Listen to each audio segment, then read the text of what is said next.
किसी औषधि से कब्ज निवारण का उपाय नहीं है ये।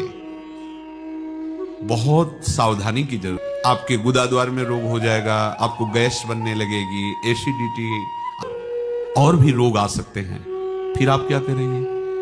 जय श्री राधे। आज हम सुनेंगे पूज्य श्री प्रेमानंद जी महाराज से एक ऐसा उपाय जो सारे रोगों का नाश कर देगा। अगर आपको भी पेट से संबंधित समस्या है तो एक बार जरूर सुनिए। आइए सुनते हैं। जब इस मार्ग में आ गए तो कई बार सत्संग में समझाया संतवाणी से, शास्त्रों के प्रमाण से, कि आप भोजन केवल उतना ही पाइए जो बिना औषधि के आपकी आंतें पचा ले और कब्ज ना होने पावे। यदि आप रसेंद्री के स्वाद के वशीभूत होकर के प्रसाद खूब ग्रहण कर लिए, वातों की सामर्थ्य नहीं है, क्योंकि आप क्रियारत नहीं हैं। अब अभी आपको 8-10 घंटे बराबर क्रिया करनी हो तो पच जाएगा गरिष्ठ पदार्थ, पर आपको क्रिया तो करना नहीं है ऐसी। रसेंद्री के स्वाद के वशीभूत होकर अधिक प्रसाद पालेंगे तो आपसे दिनचर्या नहीं होगी, उदास रहेगा मन। कब्ज होने पर भजन में रुचि नहीं रहती, कब्ज होने पर प्रमाद स्थिति रहती है। इसलिए साधक, आपके गुदाद्वार में रोग हो जाएगा, आपको गैस बनने लगेगी, एसिडिटी, आपको कई परेशानी आ जाएंगी। फिर आप भजन क्या करेंगे, सत्संग क्या सुनेंगे?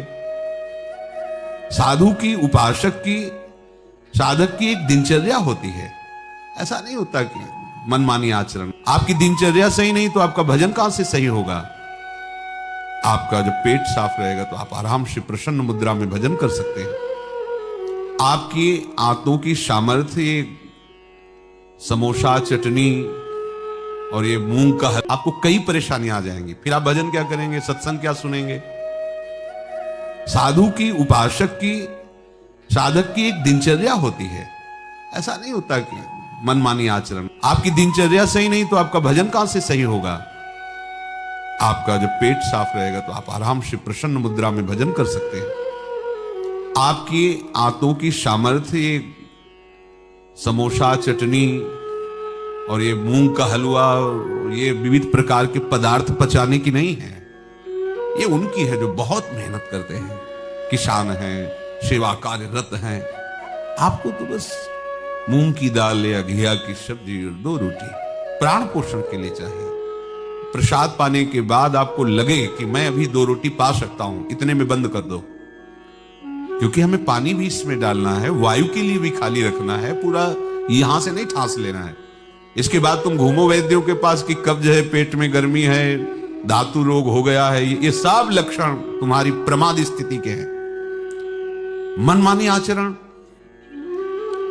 भागवतिक सत्संग के साथ साथ आपकी शारीरिक दिनचर्या के भी सत्संग हुए हैं। ऐसा नहीं कि ऐसी बात पहली बार बता रहे हैं। कब्ज रहेगा तो स्वाभाविक वीर्यपात हो जाएगा। आप गलती के आचरण करेंगे तो नस नाड़ियां इतनी शिथिल हो जाएंगी कि बिना किसी प्रयास के वीर्यपात हो जाएगा। नाना प्रकार की मन की जो वृत्तियां हैं उनको रोकने के लिए पहले हमें थोड़ा शरीर को स्वस्थ रखना है। स्वस्थ रखने का मतलब चर्बी बढ़ाना नहीं है, हल्का भोजन। साधक हो आप, प्रभु के भोग में सब कुछ बन रहा है, वो पा रहे हैं, उनकी महिमा है। हम इतना ले लेते हैं, प्रसाद भी हो गया, अपना जीवन यापन करते हुए भजन कर रहे हैं। कम भोजन, बिल्कुल कम नहीं, पर कम भोजन, ये हमारी आध्यात्मिक शक्ति को बढ़ाता है। अधिक भोजन, सात्विक हो तो भी तमोगुण बन जाता है। दूध सात्विक है, आप थोड़ा लेंगे सतोगुण प्रकट करेगा, और आप अधिक मात्रा में ले लेंगे, वही सतोगुण बढ़ाने वाला तमोगुण बढ़ा देगा, प्रमाद स्थिति ला देगा। पेट साफ नहीं हुआ और डालते चले जा रहे हो तो क्या होगा? हाथों में वो जलन, ताप ऐसा पैदा होगा कि प्लास्टिक की तरह कड़ा हो जाएगा मल, और वही आपके फिर गुदाद्वार रोग और भी कई तरह के रोग। आप समझते नहीं। अरे भजन करने के लिए हमें जो अध्यात्म में चलना है, हमारी ये शरीर रूपी गाड़ी स्वस्थ होनी चाहिए। प्रारब्ध वशात अचानक कोई भयानक रोग आता है, वो हमें प्रभु सामर्थ्य देते हैं, नाम भगवान सामर्थ्य देते हैं, हम जिनका जप कर रहे हैं। लेकिन हम प्रमाद स्थिति में, तुम इनको पदार्थों को अच्छा समझते हो क्या? प्राण पोषण के लिए केवल जरूरत है। और ऐसा मत समझे कि अच्छे पदार्थ खा, काहे को तुम मन के चक्कर में फंस रहे हो। संयम से चलो। पेट नहीं साफ हुआ, भोजन नहीं पाना मत। खीरा ले लिया, मूली ले ली, काम चला ली। एक बार दोपहर में पा ले 2 खीरा 2 मूली, बस प्राण पोषण के लिए हो गया। अपने आप साफ हो जाएगा। सुबह जब पानी पियोगे एकदम साफ हो जाएगा। नहीं, भजन कहां है वो वृत्ति जिससे हमें श्यामा श्याम के सुख वाला बनना है। बस यही दुख में घूमते रहो। फिर शाम के बना, दोपहर के बना, सुबह बना, फिर भी तृप्ति नहीं होगी। मान लो मेरी बात, ये माया की चाल है। साधु अपनी शरीर पर शासन करता है, इंद्रियों पर शासन करता है। शरीर को जितनी आवश्यकता बस उतना कठोर बनो। इस बात के लिए अपने लिए कठोर बनो, दूसरे की पवाने के लिए नहीं। दूसरा तो भगवत स्वरूप मान। अपने लिए हर साधक अपने लिए शासन रखे। पहले से देख लो, एक दिन पाके देख लो, मेरा 4 रोटी से काम चल जाएगा, बाल भोग की जरूरत नहीं। मत पाओ। जब आपका पेट साफ नहीं तो बाल भोग रुकेगा नहीं, राजभोग रुकेगा नहीं, क्योंकि बर्बाद ना हो जाए ना। वो शयन भोग रुकेगा नहीं। और वो फूलता चला जा रहा है, क्रम से मल की परत पे परत जमती चली जा रही। आप इनको समझिए। अभी आप परमार्थ के मार्ग में चले हो। आपको बहुत जरूरी शरीर को हल्का और स्वस्थ रखना, नहीं आपसे भजन नहीं हो पाएगा। ये एक दिन का विषय नहीं कि आप सत्संग में आके बैठ गए हो गया। आपको नित्य सत्संग करना है, आपको नित्य वाणी पाठ करना है, आपको नित्य भजन करना है। आपकी दिनचर्या, आपका खान पान बिल्कुल संयमित होना चाहिए। देखो, यदि आप गंदी बातें करोगे, गंदी हरकतें करोगे, तो विश्व में कोई ऐसा वैद्य नहीं कि आपको ब्रह्मचारी दवा से बना दे। मान लीजिए, हमारी प्रार्थना मान लीजिए, यदि आपने अंगों को छेड़ा नहीं है तो लिख लो, आपका ब्रह्मचर्य क्षीण नहीं हो सकता। मानसिक चिंतन गंदा, प्रक्रियाएं आपकी गंदी, खान पान आपका ठीक नहीं, तो एक रोक के आप देखते जाना, आपको भजन में रुचि क्या, शरीर को नहीं संभाल पाओगे। मान जाओ मेरी बात। 24 घंटे में प्राण पोषण के लिए 2-4 रोटी काफी है। अरे संतों ने तो कई कई दिन भोजन नहीं मिला है, भजन एक तार चला है। आप भजन के लिए आए हो, भोजन बट वो क्या भाई, भोजन के लिए थोड़ी आप आए हो, भजन के लिए। सृष्टि में किसी भी पदार्थ की कमी नहीं, माया रचित है वो ऐसे बढ़ते चले जाएंगे। अपने को एक सीमा रखनी खान पान की। एक नए साधक को देखा जो भोजन पाने के समय एक रस्सी में गांठ बांधे हुए थे, इधर और इधर, और जब उसी गांठ से गांठ ऐसे फिट करके बांध लिया भोजन पाने के पहले। बस जहां पाए तो रस्सी टाइट, जहां रस्सी टाइट हुई तो बस छोड़ दिया, भोजन में ही छोड़ दिया। ऐसे फिर कोई कितना भी प्रयास करो नहीं पाते थे। ये बाहर है, आंतरिक जितेंद्रियता की बात नहीं। इसकी जरूरत नहीं रस्सी के पेट में बांधने की, पर अच्छा लगा प्रारंभिक स्थिति में। ठीक है कि हाँ जहां टाइट होगा तुमको मतलब बंद कर देंगे, तो उससे पहले ही देख लो कि हमें इतना पाना। ये जहर है और ये जीवन है, दोनों बात समझो। अधिक पौष्टिक पदार्थ आपको ब्रह्मचर्य नहीं रहने देगा। अधिक पौष्टिक पदार्थ आपकी आंतें खराब हो जाएंगी, पच नहीं पाएगा, क्योंकि आपसे सेवा नहीं होती। अगर 8-10 घंटे पसीना वाली सेवा हो कि फावड़ा चल रहा है, आप हल जोत रहे हैं, बड़ी मेहनत कर रहे हैं, दौड़ भाग हो रही, चलता रहे, आप पाइए पच जाएगा। अब आपको सेवाएं हैं नहीं, आप मनमानी रसेंद्री की तृप्ति के लिए। ये शरीर तो पंच भौतिक ही है ना। उचित आहार कितनी बार समझाए, जैसे भोजन आवश्यक है वैसे ही जल आवश्यक है, उतना वायु। ये पेट बना हुआ एक थैली है, तुम नहीं हो पेट, तुम नहीं हो रसेंद्री, तुम नहीं हो भोक्ता। काहे को मूर्खतावश ये जो शरीर रूपी गाड़ी मिली इसको नष्ट कर रहे हो और अपनी यात्रा को रोक रहे हो। इसका एक सिद्धांत है, एक हिस्सा अन्न, एक हिस्सा पानी और आधा हिस्सा वायु के लिए रहने दीजिए। ऐसे रखा जाता है, तभी आप देखना ऊर्जा शक्ति आपकी बढ़ेगी, भजन की वृत्ति बनेगी आपकी। अब यहां चारों हिस्सा में अन्न भरा हुआ है और ऊपर से पानी, रुचि नहीं है पीने की, क्योंकि वो अंदर ऐसा जहर बनता चला जा रहा है। जल जब जाता है तो लघुशंका के द्वारा बहुत से ऐसे पदार्थ है जो हमारे शरीर को हानि करने वाले हैं, उनको निकालता है जल। मल की आंतों में जाकर मलाशय में वो मल को गीला करके निकालने की चेष्टा करता है। अब हम भजन को तो देख नहीं रहे हो, भोजन को देख रहे हैं। इस समय ये प्रार्थना मान लीजिए, आपका जीवन स्वस्थ होना चाहिए। अचानक कोई असाध्य रोग आता है तो भगवान सामर्थ्य देते हैं, पर आप खुद अपना नाश कर रहे हैं। अधिक भोजन करने वाला, स्थूल प्राण वाला, चंचल मन वाला कभी भजन में नहीं रुचि हो सकती। सूक्ष्म भोजन वाला, सूक्ष्म प्राण वाला, सूक्ष्म मन वाला भजन करता है। मान लीजिए आप लोग पता नहीं इतने भोजन के पीछे क्यों पड़े। आपके पेट में कब्ज है, 2 दिन उपवास रहे, नहीं पाना है भाई, नहीं जगह है, पानी पानी अपने आप साफ हो जाएगा। नहीं, भोजन तीनों टाइम डालना है। ऐसी कोई औषधि बनी है क्या कि आप कुपथ्य करते रहो, मनमानी आचरण करते रहो, आप ठीक हो जाओ? अगर बाई चांस किसी को ऐसा कब्ज है तो बताया है आपको, इस वर्षों सेवन की हुई औषधि, जब कभी ऐसा लगा तो छोटी हर 1 चम्मच और 1 चम्मच इसबगोल की भूसी उसमें मिला लीजिए। शाम के 200 ग्राम 250 ग्राम गुनगुना दूध से ले लीजिए। ये ऐसी है कि आपको बार बार परेशान नहीं करेगी, पर ये धीरे से आपके कब्ज को, क्रम को नष्ट कर देगी। जो अंदर बना हुआ कब्ज है वो धीरे धीरे कई दिनों तक बराबर लेते रहिए। पकवान, गरिष्ठ पदार्थ ये उपासक के लिए वैसे ही अनुकूल नहीं, भले कब्ज ना होती तो भी अनुकूल नहीं। आप मूंग का हलवा पाएंगे, आप बादाम पिस्ता पड़े हुए पदार्थ पाएंगे, आप भजन करेंगे। कैसे, मतलब क्या केवल रसेंद्री की तृप्ति ही हमारा उद्देश्य है क्या? कैसे तुम्हें ये बात अच्छी लगती है कि हमें पदार्थ भरपेट पाने? अरे हमें भरपेट भजन करना है। अब वो देखने को नहीं मिलती वो बात जो पुराने साधकों में एक जलन होती है, एक ताप होता है भगवत प्राप्ति के लिए। हर समय भजन के लिए व्याकुल रहता है, उपाय करता रहता है, नई नई युक्तियां सोचता है भजन के लिए। और हम नई नई युक्तियां सोचते हैं भोजन के लिए। आज ये कब तक खाते रहोगे? शरीर को कब तक पोषित करते रहोगे? मरेगा, नष्ट होगा। जिस काम के लिए है वो काम बना लो। ये तुम्हारा शरीर नहीं है, तुम शरीर नहीं हो, ये नष्ट होगा, मान लीजिए।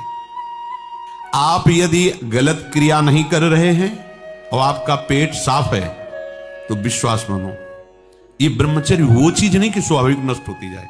जिनको ये है कि होती है, तो यदि 8 दिन में आपने नष्ट किया है और अब आप रोकना चाहते हैं तो वर्षों आप नहीं रोक सकते। वो 8 दिन 10 दिन के अंतर्गत नष्ट होगा, स्वाभाविक नष्ट होगा। अगर आप छेड़ेंगे नहीं तो धीरे धीरे अंतराय बनता चला जाएगा, एक दिन आप ब्रह्मचारी हो जाएंगे।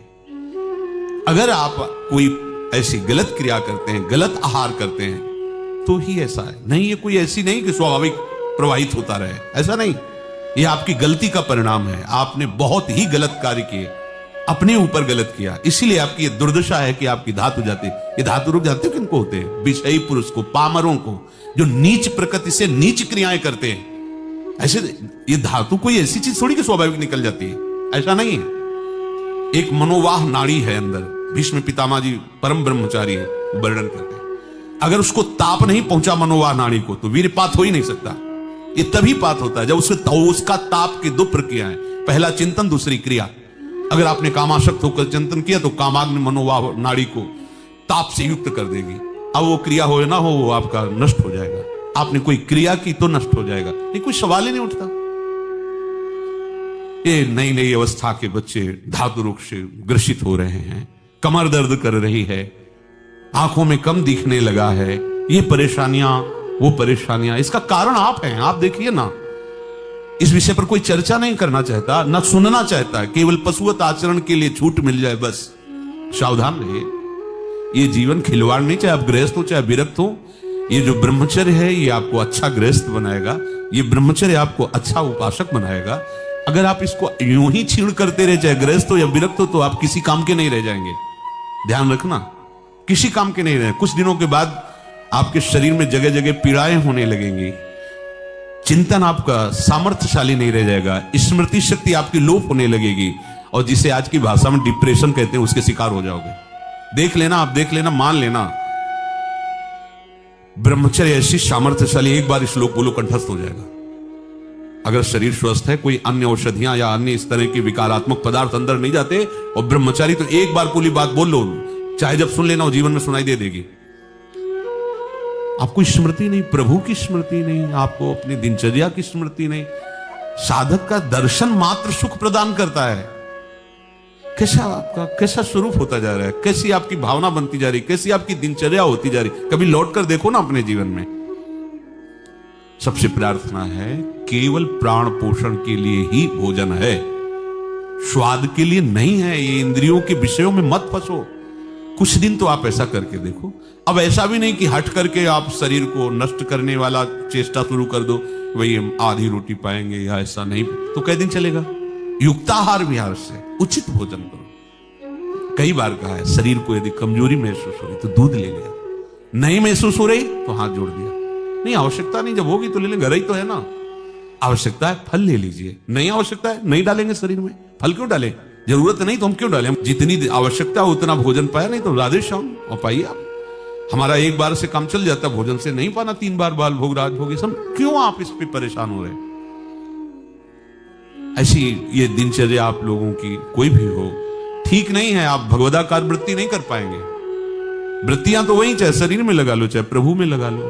तो यहां प्रभु कह रहे योन्ता सुखोन्तरा रामस, जो केवल अपने आराध्य देव के सुख में सुखी रहता है, आराध्य देव के सुख वाला है। और यहां विषयों के सुख वाला हम बनना चाहते हैं और चलते हैं परमार्थ के मार्ग पर।